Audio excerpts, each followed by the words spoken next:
The sound of power tools echoed through the house as 3 firefighters worked frantically in the master bedroom.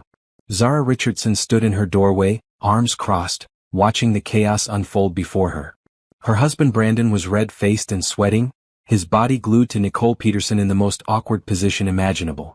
Neither could move without causing the other excruciating pain. "Ma'am, do you have any idea what type of adhesive was used?" Captain Rodriguez asked, his voice professional despite the bizarre circumstances. Zara tilted her head, pretending to think. "Oh, that would be industrial-strength construction adhesive. The kind that bonds permanently in minutes." Nicole let out a strangled sob. "Please, Zara, this is insane. You can't just leave us like this." "Watch me," Zara replied coolly, then turned to walk away as the firefighters continued their work. But this story didn't start with firefighters and power tools. It started 3 months earlier, on a Tuesday morning that seemed perfectly ordinary. Zara had been married to Brandon Richardson for 8 years. At 32, she was a successful marketing director at a Fortune 500 company, living in a beautiful house in the suburbs of Atlanta. She thought she had everything: a loving husband, a great career, and plans for starting a family soon. That Tuesday morning, Brandon had left his phone on the kitchen counter while he showered. When it buzzed with a text message, Zara glanced at it without thinking. The message preview made her blood run cold. "Last night was incredible. Can't wait to have you inside me again. Zoxo Nicole." Zara's coffee mug slipped from her hands, shattering on the marble floor. Her heart pounded as she stared at the screen. Nicole Peterson. She knew that name. Nicole was the wife of Brandon's business partner, Mark. They'd had dinner together just last month. With shaking fingers, Zara unlocked Brandon's phone. She knew his passcode. It was their anniversary date. What she found in his messages made her stomach turn. Months of explicit conversations, plans to meet at hotels, and worse, discussions about how easy it was to fool clueless Zara. The shower was still running upstairs. Zara quickly took screenshots of the most damning messages and sent them to her own phone. Then she deleted the evidence of her snooping and placed the phone exactly where Brandon had left it. When Brandon came downstairs 20 minutes later, hair still damp and tie in his hand, Zara was cleaning up the broken mug. She'd practiced her normal smile in the bathroom mirror. "Morning, beautiful," Brandon said, kissing her cheek. "You okay? Heard something break." "Just clumsy," Zara said, forcing lightness into her voice. "Your phone was buzzing. Probably work stuff." Brandon checked his phone, and Zara watched his face carefully. She saw the slight relief when he read Nicole's message, followed by a quick glance at her. "Yeah, just Mark asking about the Henderson project." The lie rolled off his tongue so easily that Zara realized this wasn't new. How long had he been cheating? How long had she been the fool he and Nicole laughed about? "I've got that conference in Chicago this weekend," Zara said, testing something. "Leaving Friday morning, back Sunday night." "Right, the marketing summit?" Brandon nodded, but she caught the flash of excitement in his eyes. "I'll probably just hang out, catch up on some work." Liar. Zara smiled and kissed him goodbye, her mind already racing. There was no conference in Chicago. She'd made that up to see his reaction. And his reaction told her everything she needed to know. That day at work, Zara couldn't concentrate. She kept thinking about the messages, about Nicole's smug face at their last dinner party, about how Brandon had held her hand while texting his mistress under the table. During her lunch break, she drove past Nicole's boutique downtown. Through the window, she could see Nicole laughing with a customer, her blonde hair perfectly styled, her figure slim in an expensive dress. Nicole had everything: a successful business, a wealthy husband, and now she was taking Zara's husband too. But Nicole had no idea what she was dealing with. Zara hadn't climbed her way to a 6-figure salary by being passive. She'd gotten where she was by being smart, strategic, and when necessary, ruthless. That afternoon, Zara called her best friend Simone, who was a private investigator. "I need a favor," Zara said quietly from her office. "And it's personal." "What's going on, girl?" "Brandon's cheating. I need proof. Real proof." Simone was quiet for a moment. "Are you sure you want to go down this road? Sometimes it's better not to know the details." "I already know enough details," Zara said, thinking of the explicit messages. "I need enough evidence to destroy him in the divorce." "Okay. I'll start surveillance tomorrow. This stays between us." That evening, Zara watched Brandon carefully. He was acting normal, asking about her day, suggesting they watch a movie together. But now she noticed things she'd missed before. How he kept his phone face down at all times. How he'd started working out more and buying new clothes. How he'd been distant during intimacy, like his mind was somewhere else. Because it was. His mind was with Nicole. As they sat on the couch watching a rom-com, Brandon's arm around her shoulders, Zara made a decision.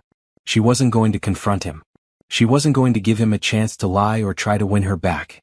She was going to plan, prepare, and when the time was right, she was going to destroy both of them in a way they'd never see coming. "I love this movie," she said, snuggling closer to Brandon as the characters on screen fell in love. "Me too," Brandon said, but his phone buzzed and she felt him tense with the urge to check it. Zara smiled to herself. By the time she was done, Brandon would wish he'd never learned Nicole's name. And Nicole would regret the day she decided to play games with another woman's husband.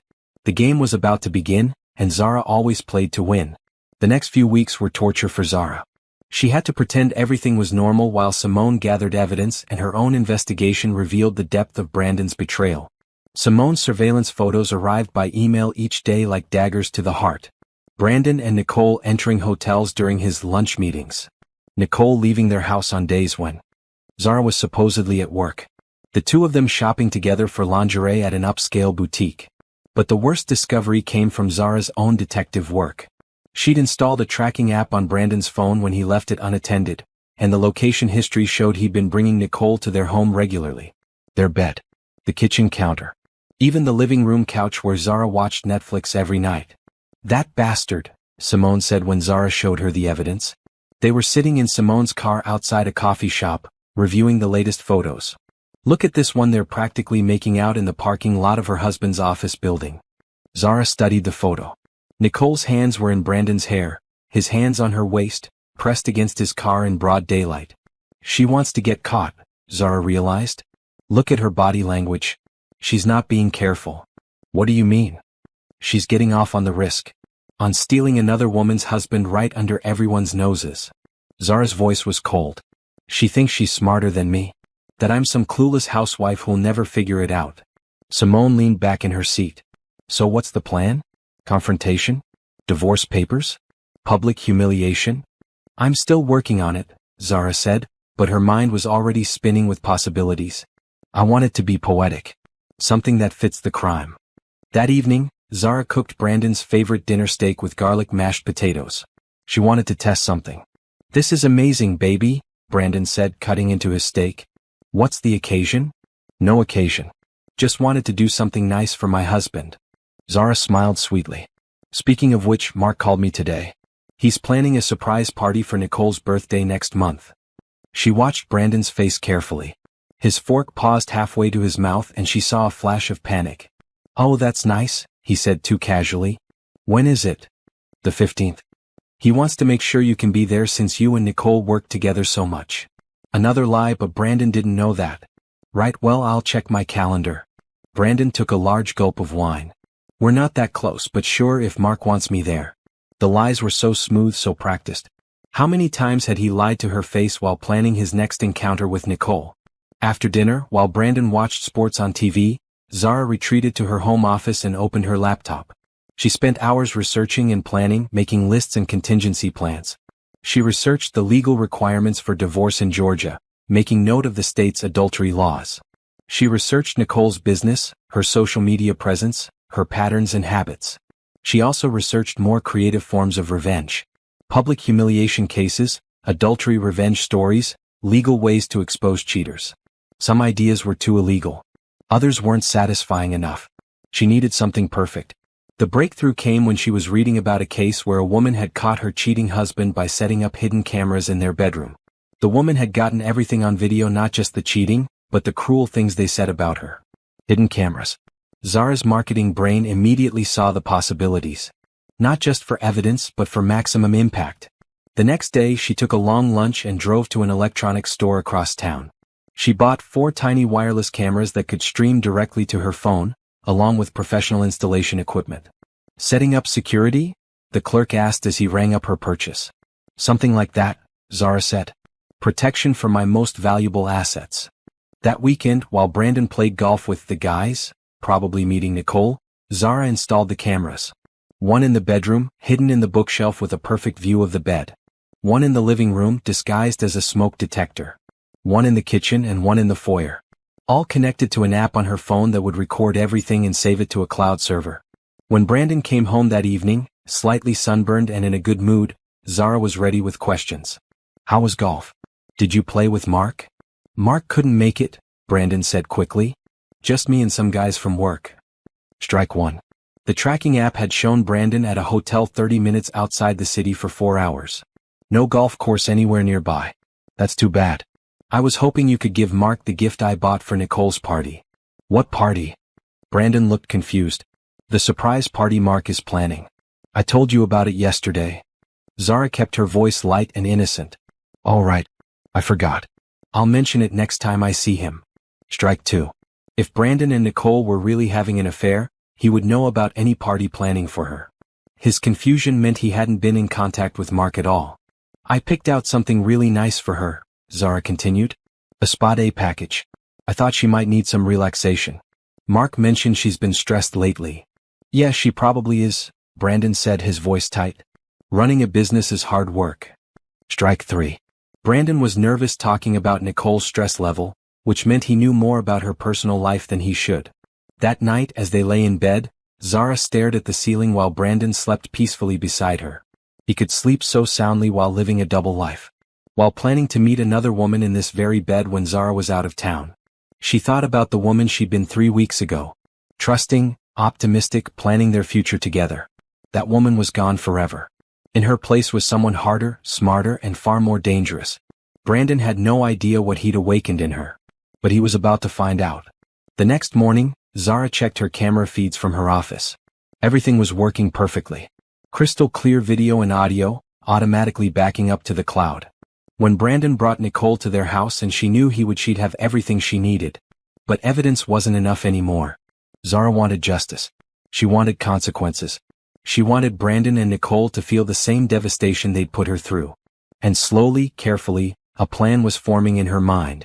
A plan that would give her everything she wanted and leave her enemies with nothing but regret. 2 weeks after installing the cameras, Zara got her first footage. She was at work when her phone buzzed with a motion alert from the bedroom camera. Her heart racing, she opened the app and watched her husband bring another woman into their bed.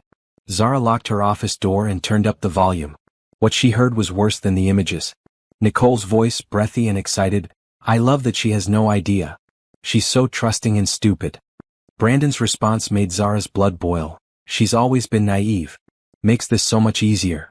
They talked about Zara like she was a joke, a minor inconvenience in their perfect romance. Nicole even mentioned how she loved wearing Zara's perfume afterward, so Brandon could smell me on him all day. The video was 47 minutes long. 47 minutes of her husband and his mistress desecrating her home and mocking her intelligence. When it was over, Zara sat in her office bathroom and cried for the last time. From now on there would be no more tears. Only strategy. That evening, Brandon came home with flowers and takeout from her favorite restaurant. Thought we could have a romantic dinner at home, he said, kissing her cheek. Zara smiled and accepted his kiss, even though she knew where his mouth had been that afternoon. That's so sweet. What's the occasion? No occasion. Just love my wife. The lies came so easily to him. Even after watching the video, Zara was amazed by how convincing he could be. If she didn't know better, she'd believe he really loved her. Over dinner, she tested her theory about the upcoming business trip she'd invented. I forgot to mention my Chicago conference got moved up. I'm leaving Thursday morning instead of Friday. Brandon's face lit up before he could control it. Oh, that's fine. More time for the summit, right? Exactly. Zara twirled her pasta thoughtfully. I'll probably stay through Sunday, really make the most of it. Good idea. Take your time. He was practically vibrating with excitement. The moment she left town, he'd be on the phone with Nicole planning their weekend together. That night, Zara lay awake making detailed plans. She'd learned a lot about revenge over the past month. The key wasn't just exposing them, it was timing, impact, and making sure they couldn't recover from it. The idea that kept coming back to her was elegant in its simplicity. Brandon and Nicole thought they were so clever, so careful. But they had one weakness: their arrogance. They'd gotten sloppy because they thought Zara was too stupid to catch them. She was going to use that arrogance against them. The next day, Zara made several important phone calls. First, to a locksmith who could change her locks on short notice. Second, to her lawyer cousin Jerome, who specialized in family law. I need to talk to you about something confidential, she told Jerome over lunch. And I need to know my options. Jerome listened carefully as Zara explained the situation and showed him some of the evidence. His expression grew increasingly grim. Jesus, Zara. This is bad. But you've got everything you need for a slam-dunk divorce. Adultery, evidence of him bringing her to the marital home, documentation of the emotional trauma. What about financial settlements? With this evidence, you'll get everything. The house, his retirement accounts, alimony if you want it. He'll be lucky to keep his car. Good. Zara sipped her iced tea. Now let me tell you what I really want to do. Jerome's eyes widened as Zara outlined her plan. When she finished, he was quiet for a long moment. It's not illegal, he said finally. Morally questionable, maybe, but not illegal. And given what he's put you through. Jerome shrugged. Sometimes people need to face consequences for their actions. That's what I thought. When are you planning to do this? This weekend. While I'm supposedly in Chicago. You'll need an alibi. Make sure you're seen around town, use your credit cards, create a digital trail that proves you were here when it happened. Zara smiled. Already planned for that. That afternoon Zara went shopping. She bought industrial-strength construction adhesive from a hardware store, paying in cash. Then she drove to a beauty supply store and bought several bottles of personal lubricant, also paying in cash. She stored everything in her office at work, where Brandon would never find it. Thursday arrived faster than expected. Zara packed her suitcase carefully, making sure to take only things she wouldn't mind losing if Brandon threw them away in anger. She kissed him goodbye at the front door, her performance perfectly believable. I'll miss you, she said, and part of her meant it. She'd missed the man she thought he was. Have fun at your conference. Learn lots of marketing secrets. Oh, I'll definitely be learning something new this weekend. Zara drove to the airport and parked in long-term parking, leaving her car there to support her alibi. Then she took an Uber to a hotel across town, where she'd booked a room under her maiden name. From there, she could monitor her cameras and execute the final phase of her plan. By 5 p.m., her phone was buzzing with motion alerts. Brandon was home early and he wasn't alone. Zara watched through the cameras as he and Nicole entered her house, laughing and kissing like teenagers. She won't be back until Sunday, Brandon was saying as they headed upstairs. We have the whole weekend. Perfect, Nicole purred. I've been fantasizing about this all week. Zara muted the video feed. She didn't need to watch them together. She just needed to wait for the right moment. That moment would come tomorrow night, when they were at their most vulnerable and least prepared for what was about to happen to them. From her hotel room, Zara ordered room service and opened a bottle of wine. Tomorrow, Brandon and Nicole's lives would change forever. And Zara would finally get the justice she deserved. The only question left was whether she'd have the nerve to follow through when the time came. But as she remembered their cruel words about her, their laughter as they betrayed her trust, Zara knew she would. Some lines, once crossed, could never be uncrossed. Brandon and Nicole had made their choice. Now they'd live with the consequences. Saturday morning brought rain and perfect cover for Zara's mission. From her hotel room, she watched the camera feeds as Brandon made breakfast for Nicole in Zara's kitchen, using Zara's favorite mug for Nicole's coffee. This is domestic, Nicole said, wrapping her arms around Brandon from behind. I could get used to this. Soon, Brandon replied, kissing her hand. Once the divorce is final, this can be our home. Zara nearly threw her phone across the room. He was already planning their divorce, already giving away her house to his mistress. The audacity was breathtaking. But it also confirmed what she needed to know: they were planning to be together tonight. The weather forecast showed clear skies by evening, which meant they'd likely spend the day together and return for their grand finale. Zara ordered breakfast from room service and called Simone. I need you to do something for me today, she said. And ask no questions. This sounds dangerous. Not dangerous. Just creative. Zara explained what she needed Simone to do. Can you handle that? Girl, you've lost your mind. But yes, I can handle it. At noon, Zara checked out of the hotel and drove to a shopping center near her house. She parked where she could see her street but remain hidden. The rain had stopped, but gray clouds still covered the sky. Her phone showed Brandon and Nicole leaving the house at 1:30 p.m. Perfect.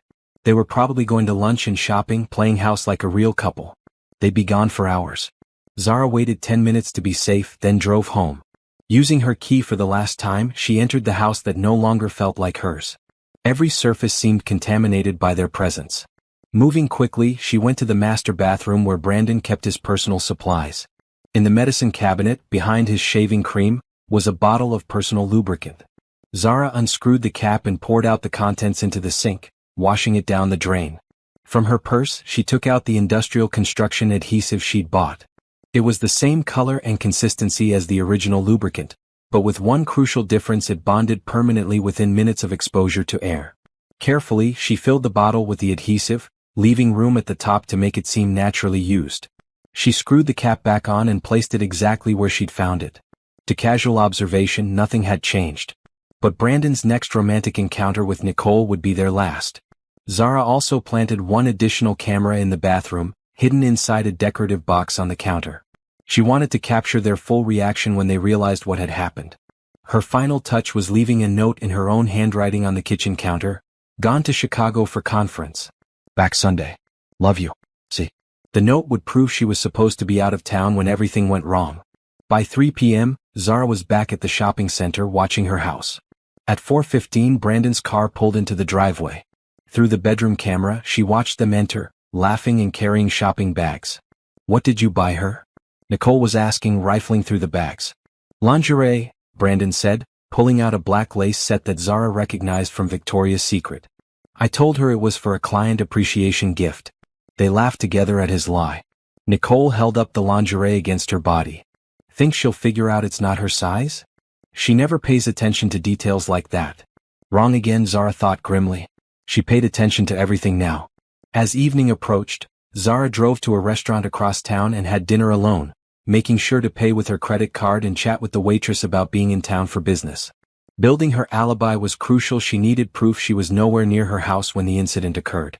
At 8 p.m., her phone buzzed with camera alerts. Brandon and Nicole were heading upstairs, wine glasses in hand, ready for their romantic evening. Zara found a 24-hour diner and ordered coffee, settling in to wait. Based on their previous patterns, they'd start getting physical around 9 p.m. The adhesive would take effect within minutes. By 9:30, they'd be in full panic mode. Her phone rang at 9:47 p.m. Brandon's name flashed on the screen. "Hi honey," Zara answered, keeping her voice sleepy. "Kind of late to be calling Chicago." "Zara, this is going to sound crazy, but I need you to come home." "What?" "Brandon, I'm in Chicago." "What's wrong?" "There's been an accident. I'm stuck. Literally stuck. I need help." Zara could hear Nicole crying in the background, along with what sounded like Brandon pulling at something. "Stuck how? Are you hurt? Should I call 911? "No." Brandon's voice was panicked. "Don't call anyone. Just, can you catch an early flight home?" "Brandon, you're scaring me. If you're hurt, I'm calling for help. Please don't. Just trust me. This is embarrassing. I'll explain when you get here." Zara pretended to consider this. "I can try to get a red-eye flight. But it'll be morning before I can get there. Are you sure you don't need immediate help?"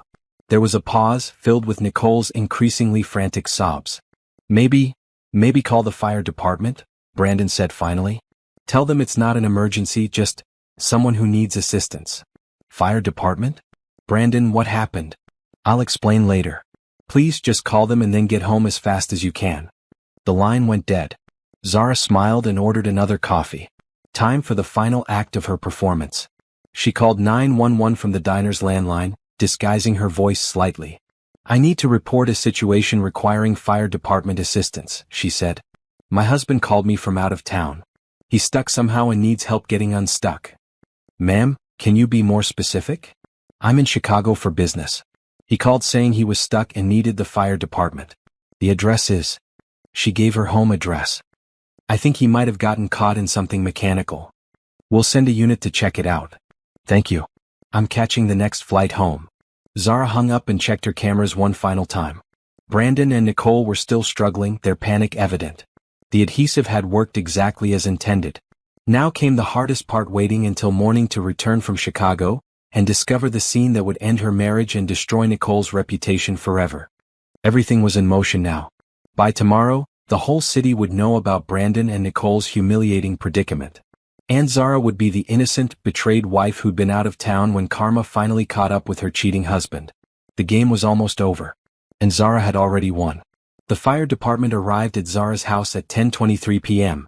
She watched through her cameras as 3 firefighters assessed the situation in her bedroom, their professional composure barely hiding their shock at what they found.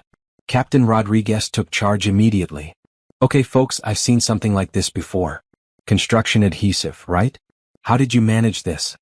Brandon's face was purple with embarrassment. It was an accident. We didn't know. The bottle was supposed to contain personal lubricant, Nicole sobbed. Someone must have switched it. One of the younger firefighters muttered something under his breath that made his colleague elbow him sharply. All right, here's what we're going to do, Captain Rodriguez said. This adhesive bonds with skin and body heat. We need to cool the area and use a solvent to break down the chemical bonds. It's going to take time and it's going to be uncomfortable. Zara muted the audio feed. She'd seen enough to know her plan had worked perfectly. Now she needed to focus on the next phase, establishing her innocence and building her support network. She drove back to her hotel and called Jerome. It's done, she said simply. Jesus, Zara. How bad is it? Let's just say the fire department is earning their overtime tonight. Jerome was quiet for a moment. You know this is going to get out, right? Small town like this, firefighters talk. By Monday, everyone will know what happened. I'm counting on it. And Brandon's going to suspect you somehow. Let him suspect. I was in Chicago for a business conference. I have receipts, camera footage from the hotel lobby, witnesses at the restaurant. He can't prove anything. You've really thought this through. I've had time to plan. The next morning, Zara checked out of the hotel and drove to the airport to collect her car, maintaining her cover story. At 8 a.m., she called Brandon from the airport parking lot. Hi honey, I caught the earliest flight. How are you feeling? Is everything okay? Brandon's voice was hoarse and exhausted. At the hospital. The fire department had to. It took them 4 hours to. Hospital? Oh my God, Brandon, what happened? I'm coming right there. Zara drove to Regional Medical Center, her heart pounding with anticipation. She found Brandon in the emergency room, wearing a hospital gown and looking like he'd aged 10 years overnight. Brandon. She rushed to his bedside, playing the concerned wife perfectly. What happened? You look terrible. There was an accident, Brandon said, not meeting her eyes. I got stuck to something. The fire department had to cut me free. Stuck to what? How do you get stuck to something? Brandon's face turned red. It's complicated. Can we just go home? Not until you explain what happened. I was worried sick on the plane. A nurse approached their bed. Mrs. Richardson? Your husband suffered some minor skin abrasions and chemical burns. We've treated the affected areas, but he'll need to follow up with his primary care physician in a few days. Chemical burns? From what? The nurse glanced at Brandon, who shook his head desperately. Industrial adhesive, the nurse said matter-of-factly. Someone will need to monitor the wounds for signs of infection.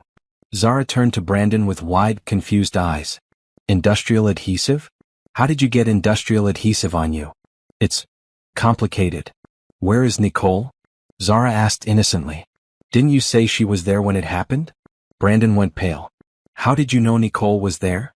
You mentioned her name on the phone last night. You said she was crying in the background. The lie came easily, and Brandon was too rattled to remember exactly what he'd said during their panicked phone call. She went home to her husband. Poor thing. She must have been so scared.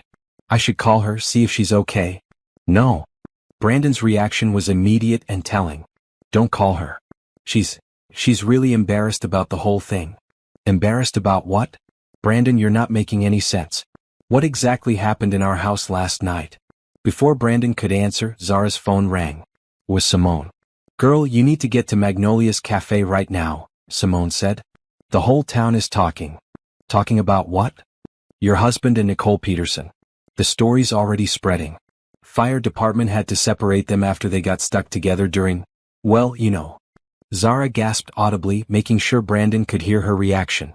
What are you talking about? Someone switched out their supplies with industrial glue. They were stuck for hours before the fire department could get them apart. Zara turned to stare at Brandon, her face a perfect mask of shock and betrayal. Brandon? Is this true? Brandon couldn't meet her eyes. Zara, I can explain. Explain what? That you were cheating on me? That you brought another woman into our bed? That the whole town knows about it? It's not what you think. I think it's exactly what it looks like. Zara's voice was cold now, the performance shifting from shocked wife to furious woman. I think you've been lying to me for months. I think you've been having an affair with Nicole Peterson. And I think you got caught in the most humiliating way possible.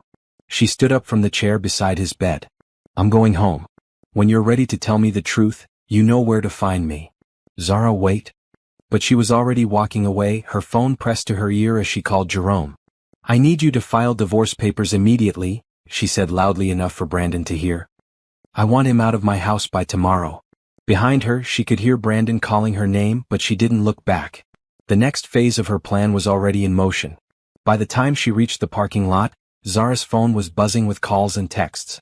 News traveled fast in their social circle, and everyone wanted to know if the rumors were true. She answered one call from her friend Patricia. Zara, honey, I just heard the most ridiculous story about Brandon and Nicole Peterson. Please tell me it's not true. I wish I could, Zara said, letting her voice crack slightly. I'm just finding out myself. I was in Chicago for work. Oh, sweetie, I'm so sorry. Is there anything I can do? Just be my friend. I'm going to need all the support I can get. And she would have it. Because in the court of public opinion, Zara was the innocent victim of a humiliating betrayal. While Brandon and Nicole would be forever known as the couple who got stuck together trying to cheat, Zara would be the dignified woman who held her head high and moved on. The revenge was even sweeter than she'd imagined. Not only had she caught them, she'd made sure their shame was public and permanent. By Monday, everyone in town would know exactly what kind of people Brandon and Nicole really were. And Zara would emerge from the ashes of her marriage stronger, wealthier, and finally free. The next 3 days were a whirlwind of activity that Zara orchestrated like a master conductor. Word of the glue incident spread through their social circle faster than wildfire, and Zara played her role of the shocked, betrayed wife to perfection.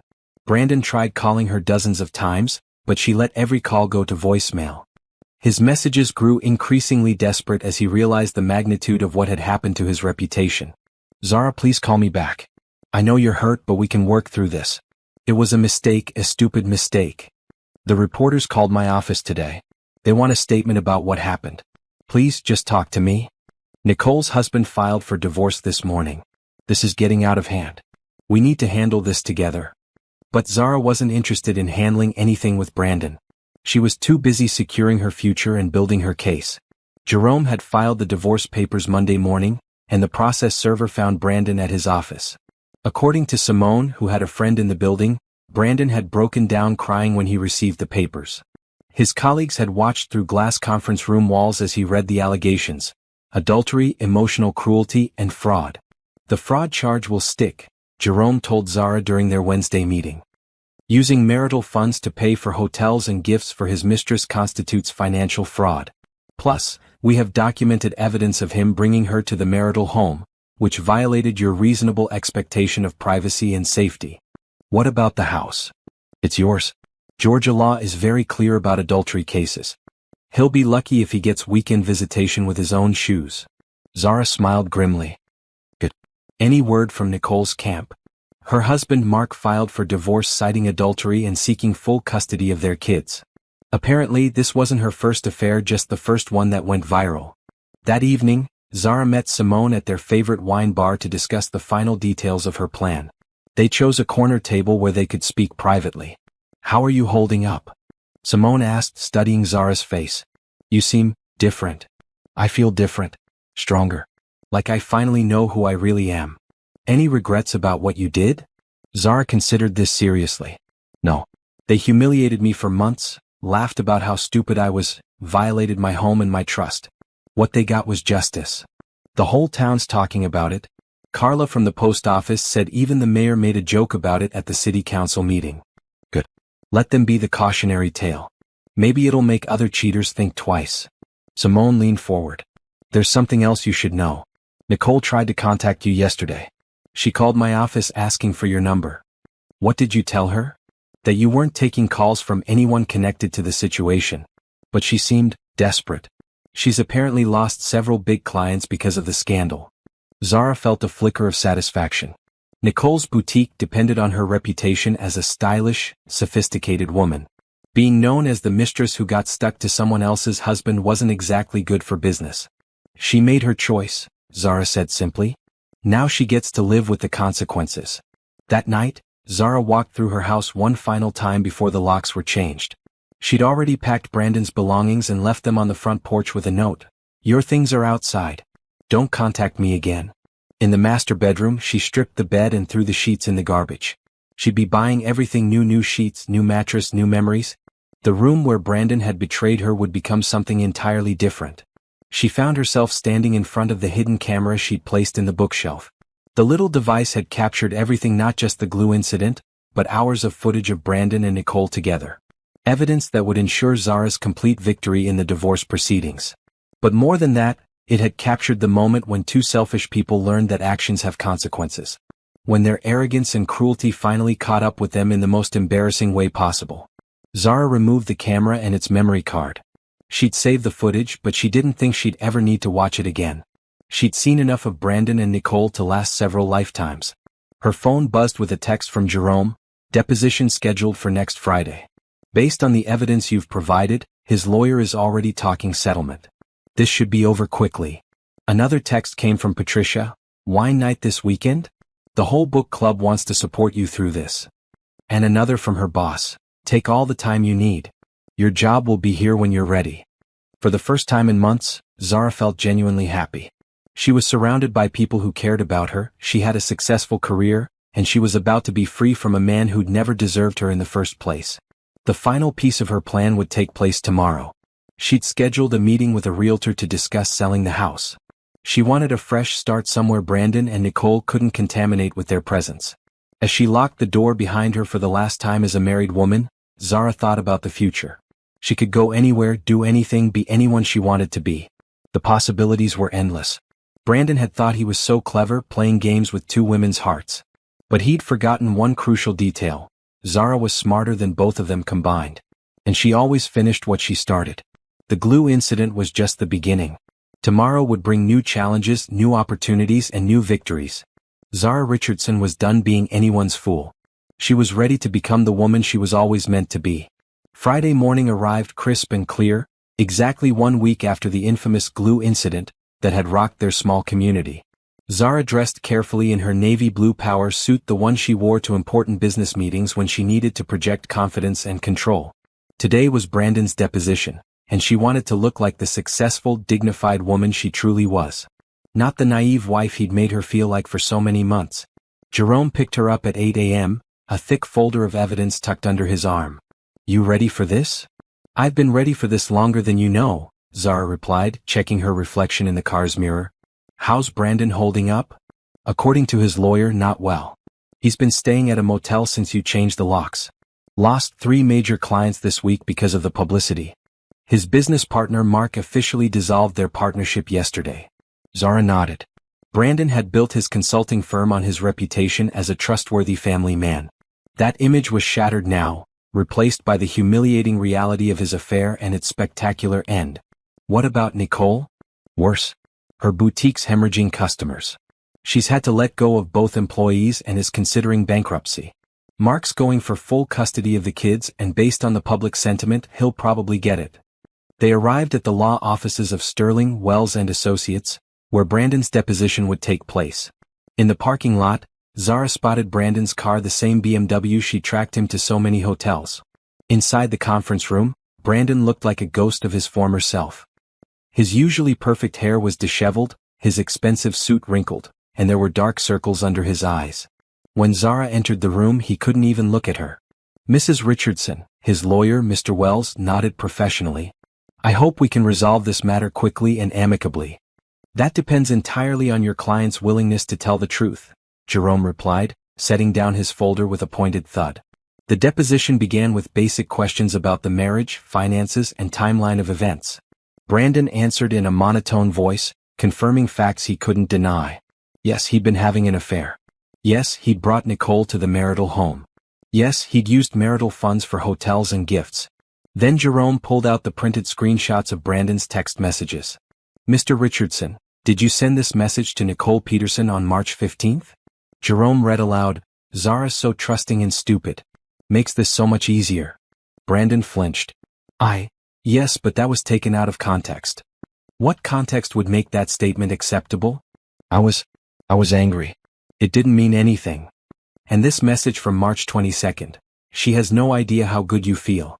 I can barely look at her anymore without comparing. What was the context for that? Brandon's lawyer put a hand on his arm, but the damage was done. Every cruel word, every mocking comment, was now part of the official record. But Jerome wasn't finished. He pulled out still frames from the hidden camera footage, not explicit images, but clear shots of Brandon and Nicole in the marital bedroom. These photographs were taken by a security camera Mrs. Richardson had installed in her home for protection. Were you aware that your activities were being recorded? No, Brandon whispered. Did you have Mrs. Richardson's permission to bring Ms. Peterson into her home? No. Did you consider how your actions might affect your wife's sense of safety and security in her own home? I wasn't thinking about that. Zara watched her soon-to-be ex-husband crumble under the weight of his own choices. This was the man who'd sworn to love and honor her, who'd made her feel like she was losing her mind when she started noticing his strange behavior. The final blow came when Jerome presented the hospital records from the night of the incident. Mr. Richardson, can you explain to us how you came to be admitted to Regional Medical Center on the night of October 20th? Brandon's face turned scarlet. There was an accident. What kind of accident? I got stuck to someone. Due to a chemical reaction. Stuck to whom? Nicole Peterson. And how did this chemical reaction occur? Brandon glanced desperately at his lawyer, who looked like he wanted to disappear. Someone had tampered with personal items in our bedroom. Are you suggesting that Mrs. Richardson, who was in Chicago at the time, somehow sabotaged these items? I don't know who did it, but someone replaced. They switched. Brandon couldn't even finish the sentence. The humiliation was too complete. Jerome closed his folder with satisfaction. No further questions. During the break, Brandon tried to approach Zara in the hallway. Zara, please. Can we talk privately? Anything you want to say to me, you can say in front of my lawyer. This is destroying both of us. The whole town thinks we're a joke. No, Brandon. The whole town thinks you're a joke. I'm the victim here, remember? I know I messed up, but this punishment doesn't fit the crime. Having to call the fire department, the humiliation, it's too much. Zara looked at him with cold eyes. You think your humiliation is too much? How do you think I felt when I found those text messages? When I realized you'd been bringing another woman to our bed and laughing about how stupid I was. I never meant for you to get hurt. You just meant for me to never find out. There's a difference. Brandon's lawyer called him back into the conference room before he could respond. The deposition concluded 30 minutes later with Brandon agreeing to a settlement that gave Zara everything she'd asked for. The house, his retirement accounts, substantial alimony, and all their joint assets. As they left the building, Jerome put his arm around Zara's shoulders. How do you feel? Free, she said simply. For the first time in months, I feel completely free. That evening, Zara celebrated with Simone and Patricia at the wine bar. They toasted her victory and her new beginning. So what's next? Patricia asked. New house? New job? New man? All of the above eventually, Zara laughed. But first I'm taking a vacation. Somewhere tropical where no one knows my story. You deserve it, Simone said, raising her glass. You handled this whole situation with more grace than I would have. Grace? Zara smiled mysteriously. I don't know about that. But I definitely handled it my way. As they talked and laughed, Zara's phone buzzed with a text from an unknown number. She glanced at it and her smile widened. The message was from a reporter at the Atlanta Journal-Constitution. Ms. Richardson, we're doing a feature story on adultery and revenge in the social media age.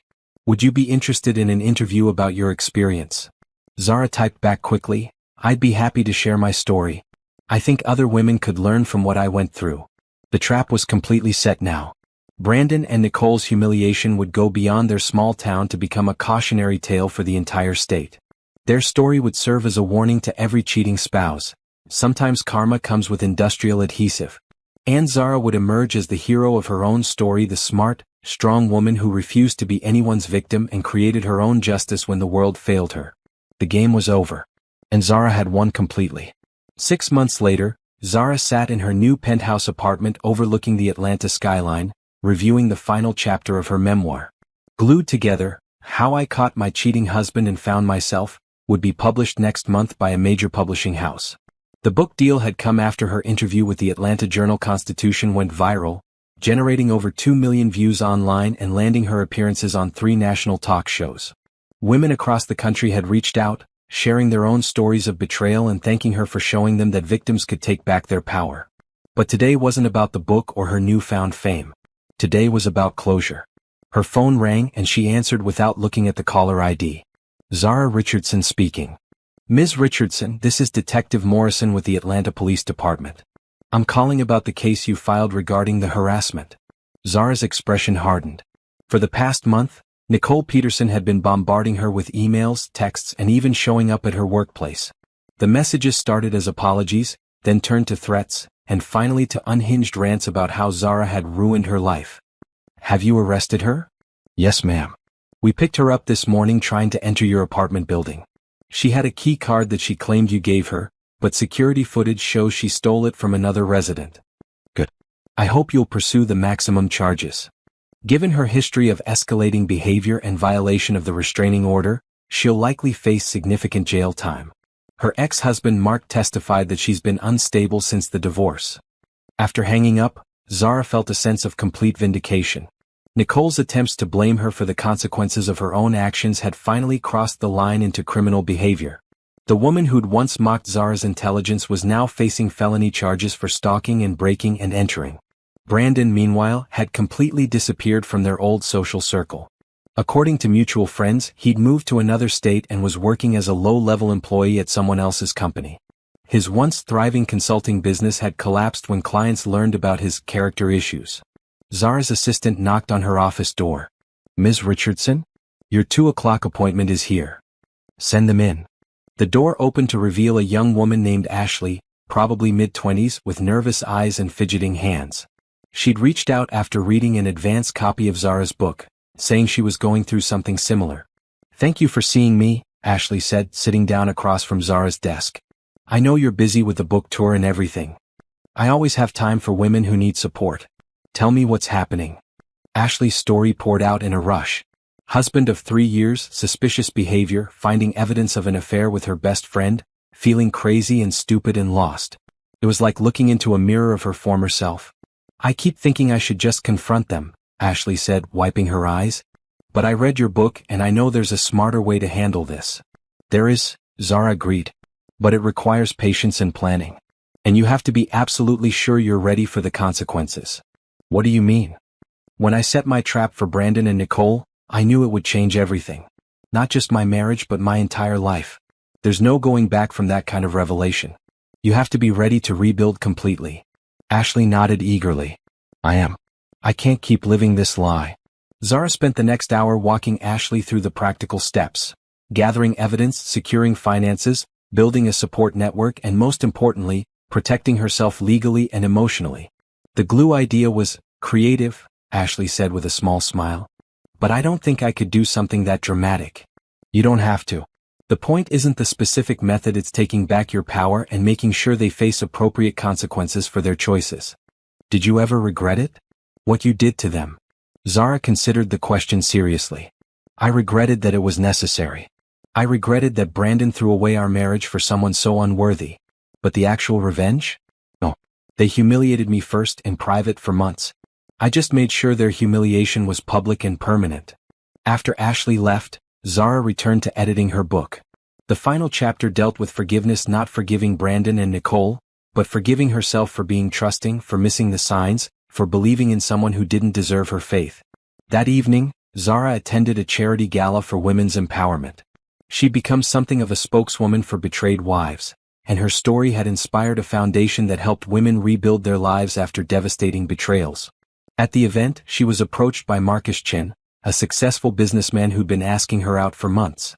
Unlike the other men who'd shown interest, Marcus wasn't intimidated by her reputation or her strength. How's the book coming along? He asked, offering her a glass of champagne. Almost finished. It feels strange closing that chapter of my life officially. Are you ready for the next chapter? Zara smiled. She'd been asking herself the same question. For 6 months she'd focused entirely on healing, building her new career and helping other women. But lately she'd started thinking about what came after revenge and rebuilding. I think I might be, she said, accepting the champagne and his smile. As they talked and laughed together, Zara caught sight of herself in the ballroom's mirrors. She looked radiant, confident, successful, genuinely happy. Nothing like the broken woman who discovered those text messages 6 months ago. Brandon and Nicole had thought they were so clever, so entitled to take whatever they wanted without consequences. They'd underestimated the quiet woman who paid attention to details and never forgot a slight. Now Nicole was facing jail time and financial ruin. Brandon was starting over in a new city with nothing but the clothes on his back and a reputation that followed him wherever he went. And Zara was living her best life, surrounded by people who respected and admired her strength. The revenge had been sweet, but the life she'd built afterward was even sweeter. She'd turned her greatest betrayal into her greatest triumph, and she'd never been more proud of who she'd become. As Marcus offered her his arm for dinner, Zara reflected on how perfectly everything had worked out. Sometimes justice was served by the courts. Sometimes it was served by karma. And sometimes, when you were smart enough and brave enough, you got to serve it yourself. The glue incident would follow Brandon and Nicole forever, a permanent reminder of what happened when you underestimated the wrong woman. But for Zara, it was just the beginning of a much better story. 1 year after the glue incident, Zara's life had transformed so completely that she sometimes felt like she was living someone else's dream.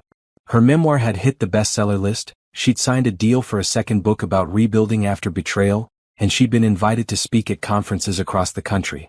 But the most satisfying change was personal. She'd moved to Atlanta permanently, bought a stunning condo in Buckhead, and had started dating Marcus Chin seriously. More importantly, she'd discovered parts of herself that had been buried during her marriage to Brandon. This morning, she was preparing for a television appearance on a national morning show when her phone rang. It was Simone calling from their hometown. "Girl, you are not going to believe what I'm about to tell you," Simone said, barely containing her excitement. "Try me." Nicole Peterson was sentenced yesterday. 2 years in prison for stalking, breaking and entering, and violating a restraining order. Zara paused in applying her lipstick. 2 years. The judge said her behavior showed a pattern of escalating harassment and complete disregard for the law.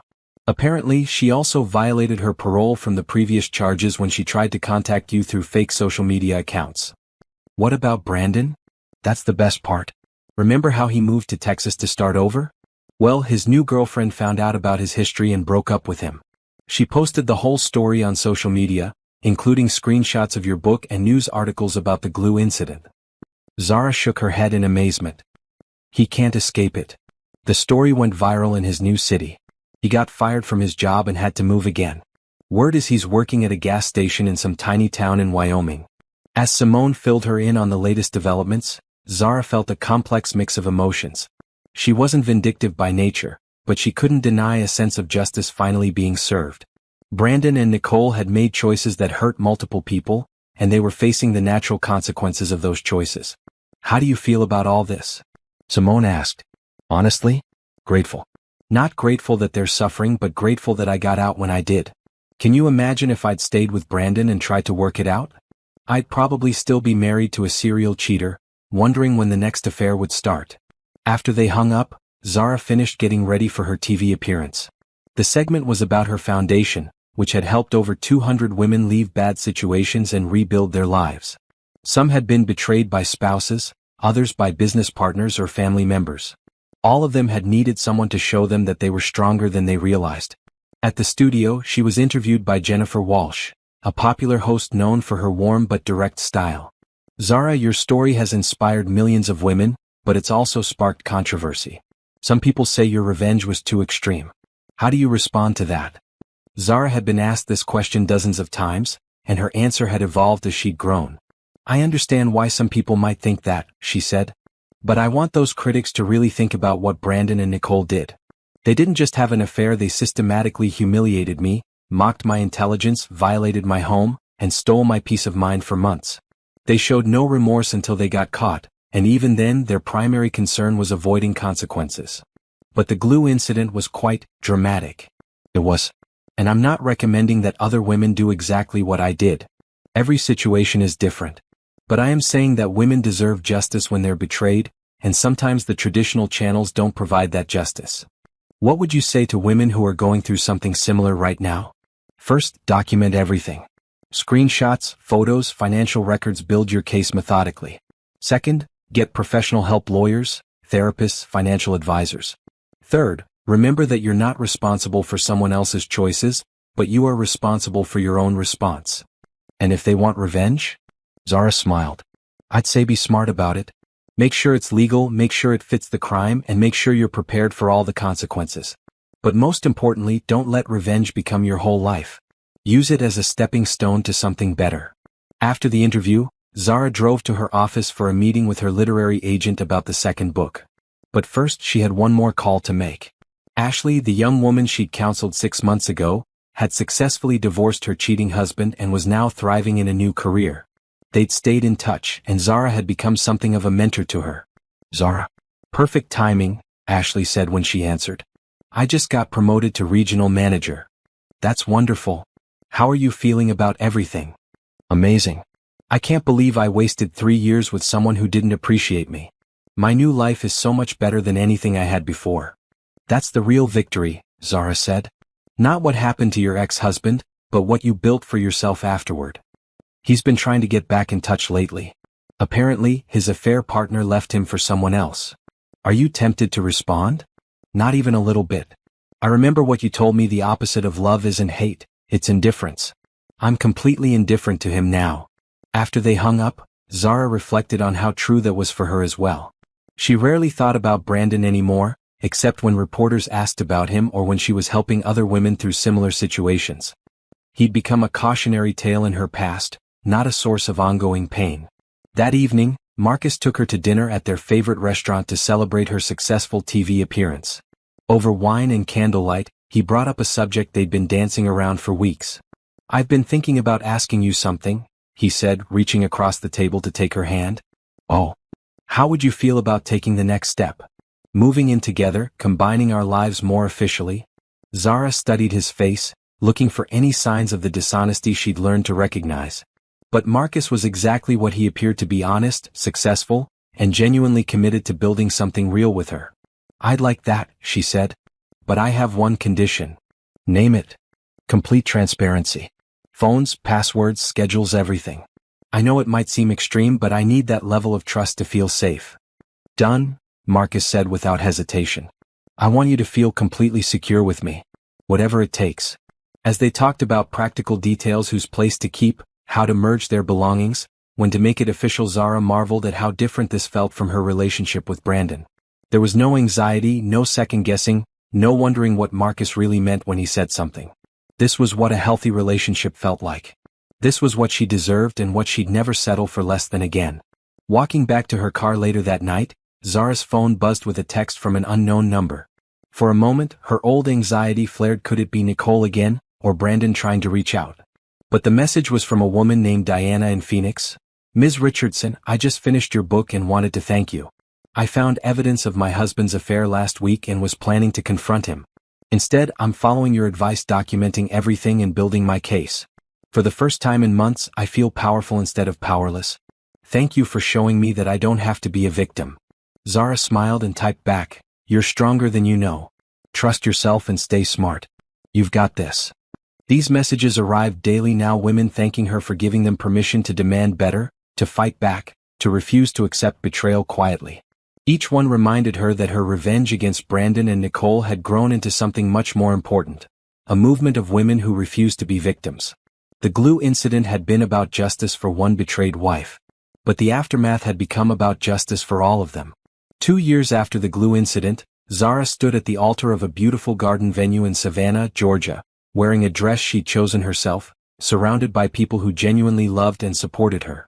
Marcus waited at the end of the aisle in a perfectly tailored tuxedo, his eyes bright with tears of joy.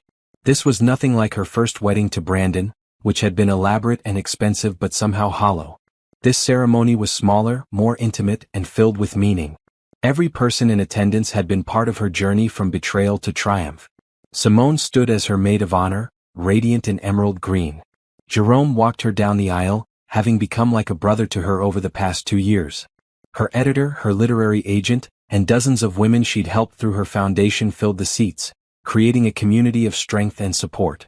As the ceremony began, Zara reflected on how dramatically her life had changed. Her second book had just hit #1 on the New York Times bestseller list. Her foundation had expanded nationally, helping over 1,000 women rebuild their lives. She'd bought her dream house in Atlanta and was genuinely happy in ways she'd never imagined possible. "Do you, Zara Richardson, take Marcus Chin to be your husband?" the officiant asked. "I do," she said, meaning it completely. Marcus's vows brought tears to her eyes. Zara, you've shown me what real strength looks like.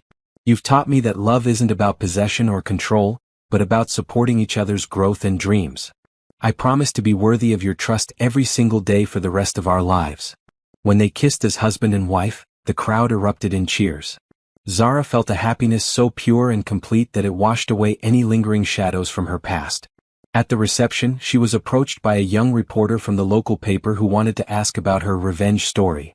"Actually," Zara said with a gentle smile, "I'd prefer to talk about my success story. The revenge was just one chapter. The rebuilding, the foundation, the new marriage, that's the real story.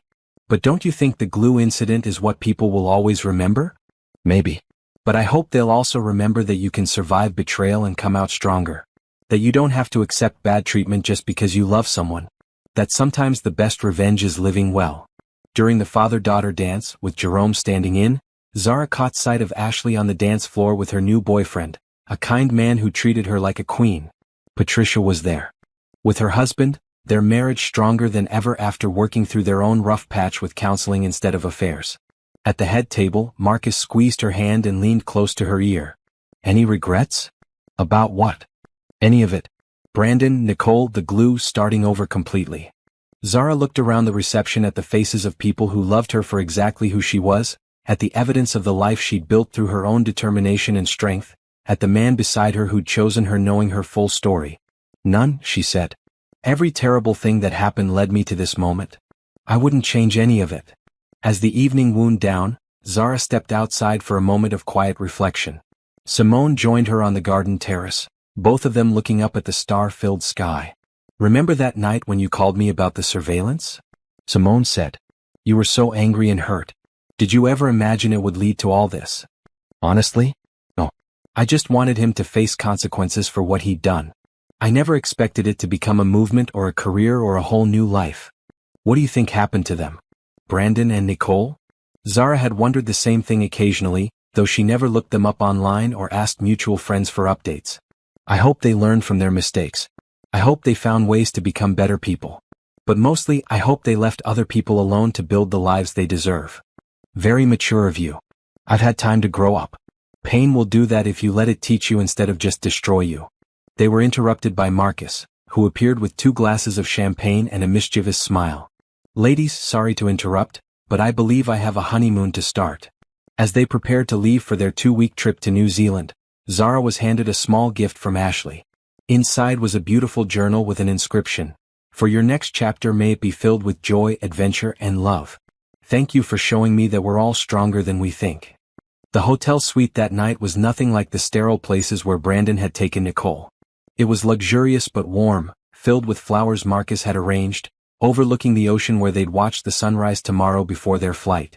"So," Marcus said as they sat on the balcony with wine, "what's the plan for the next chapter of your life?"